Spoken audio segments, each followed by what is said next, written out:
दोस्तों, आज की कहानी के बारे में सिर्फ इतना कहूँगा कि ये कहानी एक माँ की है, मगर कहानी का सस्पेंस इतना पेचीदा है कि आपको हमेशा याद रहेगा।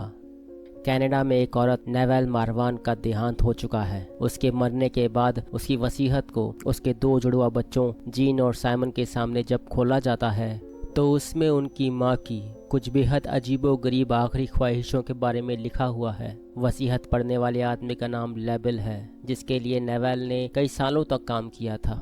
वसीयत में लिखा हुआ है कि मेरी दौलत दोनों बच्चों में बराबर बांट दी जाए, मुझे बिना कपड़ों के ज़मीन में उल्टा दफनाया जाए और कब्र पर कोई भी पत्थर ना लगाया जाए, क्योंकि जो लोग अपने वादे पूरे नहीं करते उन्हें मरने के बाद पत्थर नसीब नहीं होना चाहिए। मरने से पहले उसने 2 खत भी लिखे हैं जिन्हें उन दोनों बच्चों को दिया जाए। एक खत पिता के नाम जिसे जीन को दिया जाए ताकि वो अपने पिता को ढूंढकर उन्हें दे सके। दूसरा खत उनके भाई के नाम जिसे साइमन को दिया जाए ताकि वो अपने भाई को ढूंढकर दे सके। दोनों बच्चों को बड़ी हैरानी होती है उनके पिता और भाई के बारे में जानकर। साइमन को अपने पिता और अपने भाई की कोई परवाह नहीं है। जीन उसे समझाने की कोशिश करती है, पर जब साइमन उसकी बात नहीं मानता तो वो अकेले ही अपने पिता और भाई को ढूंढने का फैसला करती है। वो घर आकर अपनी माँ की चीज़ों को देखती है, जिसमें उसे एक पुरानी तस्वीर दिखाई देती है। कहानी अतीत में पीछे जाती है, जहाँ हम देखते हैं कि नवाल स्विमिंग पूल के पास बिल्कुल चुपचाप बैठी हुई है, जैसे कि उसको कोई भारी सदमा लगा हो। साथ ही डॉक्टर्स का भी यही कहना है। कुछ समय बाद नवाल मर जाती है। कहानी थोड़ा और पीछे जाती है, जहां हम देखते हैं कि अरब में नवाल अपने प्रेमी वहाब के साथ घर छोड़कर भाग रही है। तभी उसके दोनों भाई उसे देख लेते हैं। नवाल क्रिश्चियन है और वहाब मुस्लिम है, इसीलिए उसके भाई वहाब को मार देते हैं और उसे भी मारने ही जा रहे होते हैं कि उसकी ग्रैंड मदर उन्हें रोक लेती है। नवाल की ग्रैंड मदर नवाल पर बहुत गुस्सा करती है और तभी हमें पता चलता है कि नवाल माँ बनने वाली है। उन दोनों के बीच ये समझौता होता है कि बच्चा अगर सही सलामत पैदा होता है तो नवाल को शहर में रह रहे अपने अंकल के पास जाना होगा और अपनी पढ़ाई पूरी करनी होगी। जल्दी ही वो दिन आ जाता है जब नवाल एक बच्चे को जन्म देती है। बच्चे के जन्म के बाद नवाल की ग्रैंड मदर बच्चे के पैर पर 3 बिंदुओं का एक निशान बना देती है, जिससे भविष्य में कभी नवाल उसे ढूंढ सके। नवाल अपने बच्चे से ये वादा करती है कि एक दिन वो उसे ज़रूर ढूंढ लेगी। इसके बाद बच्चे को एक औरत अपने साथ अनाथालय में छोड़ने के लिए ले जाती है। वादे के मुताबिक नवाल शहर चली जाती है। कहानी प्रेजेंट में आती है, जहां जीन अपनी माँ के बारे में पता लगाते हुए एक यूनिवर्सिटी में जाती है। क्योंकि ये बात लगभग 35 साल पुरानी है, इसलिए वहाँ उसे कोई नहीं जानता। तभी वो वहाँ के सबसे पुराने एम्प्लॉय से मिलती है। वो अपनी माँ की तस्वीर दिखाते हुए उसके बारे में पूछती है। वो प्रोफेसर तस्वीर देख के बताता है कि ये तस्वीर एक जेल में ली गई है, जिसका नाम कफार रियाद जेल था। अब जीन को उसकी माँ के गाँव और कफार रियाद जेल के बारे में पता लगाना है। कहानी फिर अतीत में जाती है, जहां हम देखते हैं कि नवाल कॉलेज में पढ़ाई कर रही है। साथ ही वो अपने अंकल के न्यूज़पेपर के लिए काम भी करती है। उस समय क्रिश्चियन एक्टिविस्ट और मुस्लिम मिलिटेंट्स के बीच जंग छिड़ी हुई थी। एक रात वो ये फैसला करती है कि वो वापस अरब अपने गांव जाएगी और वहां के अनाथालय में अपने बच्चे को ढूंढेगी। वो बिना किसी को बताए वहां से चली जाती है। रास्ते में वो देखती है कि जंग के कारण बहुत से लोग वहां से घर छोड़कर जा रहे हैं। नवाल जैसे तैसे अरब में अपने घर पहुंचती है तो पाती है कि वहां जो अनाथालय है, वहां से सभी लड़कों को 3 साल पहले ही मुस्लिम मिलिटेंट्स अपने साथ ले जा चुके हैं और अब सब लोग बाकी बच्चों के साथ वहां से जा रहे हैं। नवाल दूसरे अनाथालय में जाती है, जहां सब कुछ जलाकर खाक कर दिया गया है और सभी बच्चों को मुस्लिम मिलिटेंट्स अपने साथ देरेसा नाम की जगह पर ले गए हैं, क्रिश्चियंस के खिलाफ इस्लामिक सोल्जर्स तैयार करने के लिए। नवाल फूट फूट कर रोने लगती है। नवाल अपने बच्चे को ढूंढने के लिए डेरेसा जाने का फैसला करती है।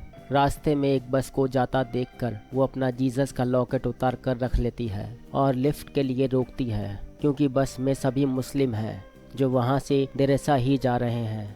रास्ते में नवाल की आंख लग जाती है, पर जब उसकी आंख खुलती है तो वो देखती है कि कुछ नकाब पोश लोगों ने उनकी बस को रोक रखा है। तभी वो लोग उनकी बस पर अंधाधुंध गोलियां चलाना शुरू कर देते हैं, जिससे उस बस में मौजूद लगभग सभी लोग मारे जाते हैं, सिवाय नवाल, एक दूसरी औरत और उसकी बच्ची के।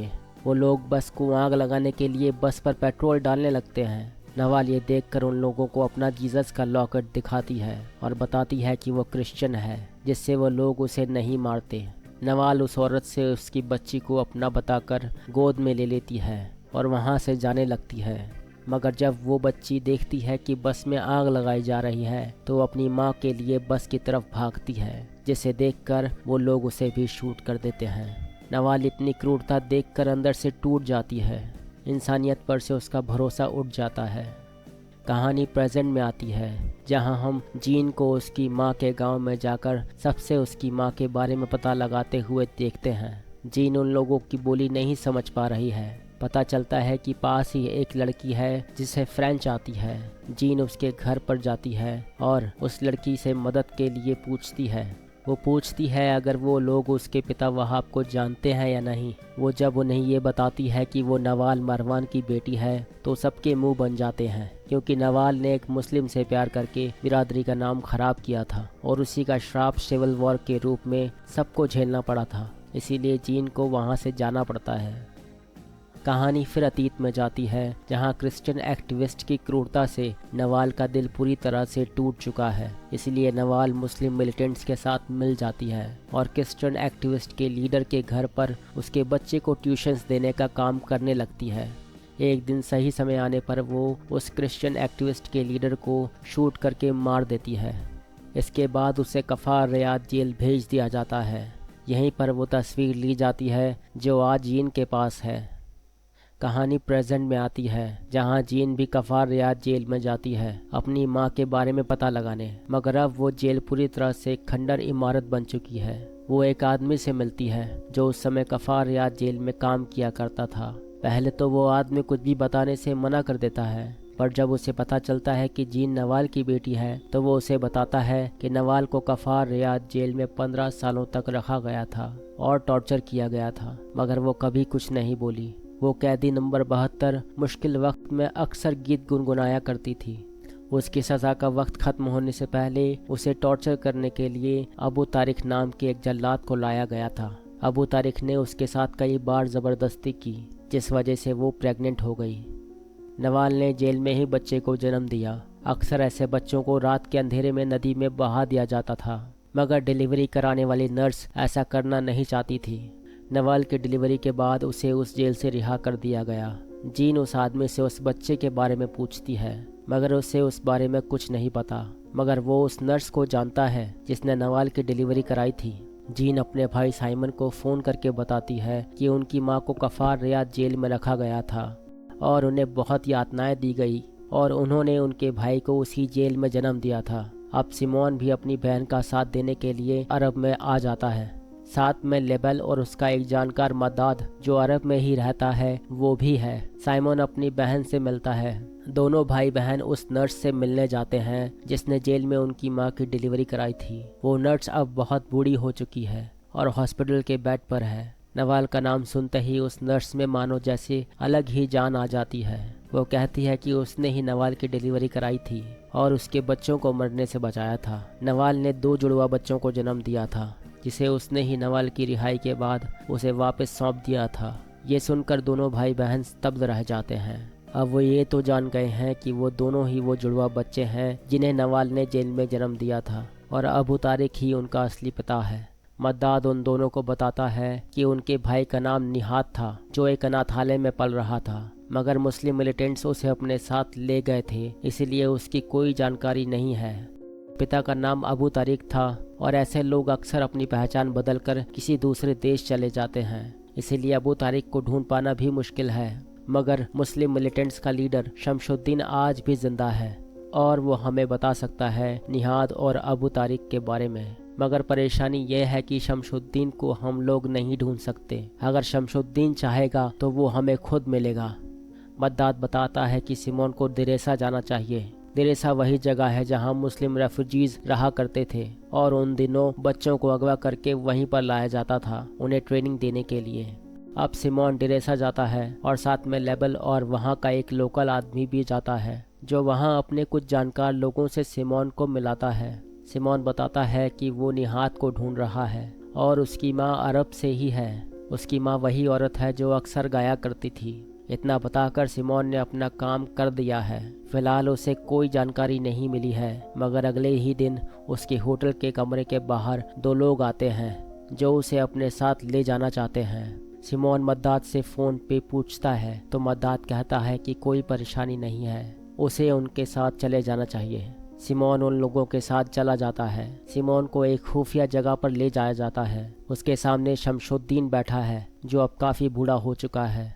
शमशुद्दीन उसे बताता है कि निहाद को उन्होंने ही अगवा किया था और ट्रेनिंग दी थी। निहाद हमेशा अपनी माँ को ढूंढता रहता था। वो चाहता था कि वो इतना ख़तरनाक मिलिटेंट बन जाए कि हर दीवार पर उसकी तस्वीर छपी हो। उसके सर पर एक जुनून सवार था, सबसे ख़तरनाक स्नाइपर बनने का, ताकि वो अपनी माँ से मिल सके या उसकी माँ ही उसे पहचान ले। उसने बेवजह ही कई लोगों की जानें ली। वो एक बेरहम मगर बेहतरीन स्नाइपर बना। उसने कई क्रिश्चियन सोल्जर्स को भी मारा। एक दिन जब निहाद पकड़ा गया तो उसे कफार रियाद जेल में ले जाया गया, मगर उसके अंदर मौजूद बेरहमी को देखते हुए उसे कफार रियाद जेल में जल्लाद यानी कि कैदियों को यातनाएं देने का काम सौंपा गया। जेल में उसने अपना नाम बदलकर अबू तारिक रख लिया।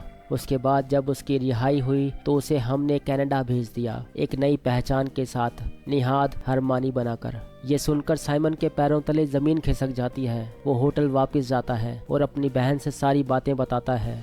जीन को जब पता चलता है कि निहाद उनका भाई और अबू तारिक उनके पिता एक ही आदमी है तो उसके भी होश उड़ जाते हैं। एक दिन जब नवाल स्विमिंग पूल में थी तब उसकी नज़र एक आदमी के पैर पर पड़ती है जिस पर 3 बिंदुओं का निशान बना हुआ है।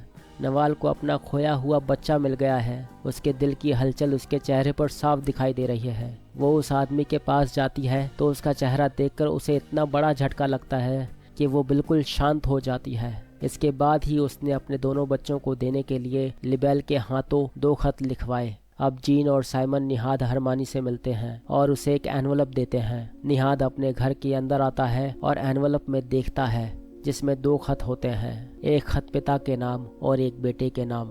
निहाद पिता के नाम वाला खत पढ़ता है। उसमें लिखा है कि तुमने मुझे नहीं पहचाना मगर मैंने तुम्हें पहचान लिया। मैं वही 72 नंबर कैदी हूँ जिसे तुमने टॉर्चर किया। हमारे बच्चों ने तुम्हें यह खत दिए हैं और अब वो भी तुम्हारे बारे में जानते हैं।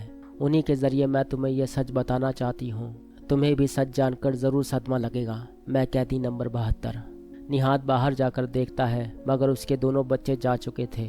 वो अंदर आकर दूसरा खत खोलता है जिस पर लिखा है बेटे के नाम। उसमें लिखा है कि अब मैं अपने बच्चे से बात कर रही हूँ, ना कि जेल के उस जल्लाद से। कुछ भी हो मैं तुम्हें प्यार करती रहूँगी। यही वादा मैंने तुम्हें किया था जब तुम पैदा हुए थे। कुछ भी हो मैं तुम्हें प्यार करती रहूँगी। मैंने तुम्हें अपनी पूरी ज़िंदगी ढूंढा और अंत में जाकर मैंने तुम्हें ढूंढ लिया।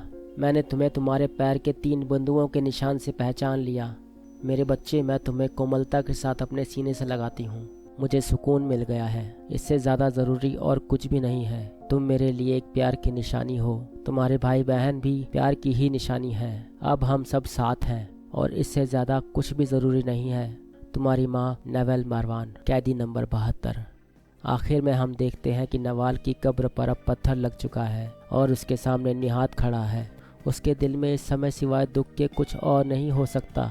उसकी ज़िंदगी में हमेशा ये अफसोस रहेगा कि जिस माँ को ढूंढने के लिए उसके सर पर एक जुनून सवार था, कि जब वो माँ उसके सामने आई भी तो वो उसे पहचान ना सका और उसे ही बेहद कठोर यातनाएं दी। और अब जब सच सामने आया है तो वो पश्चाताप भी नहीं कर सकता। निहाद के सीने पर जीते जी जो पत्थर लग चुका है वो अब कभी नहीं हटेगा। इसी के साथ ये कहानी ख़त्म हो जाती है। आपको ये कहानी कैसी लगी हमें कमेंट में ज़रूर बताएं। मिलते हैं अगली वीडियो में, तब तक के लिए धन्यवाद।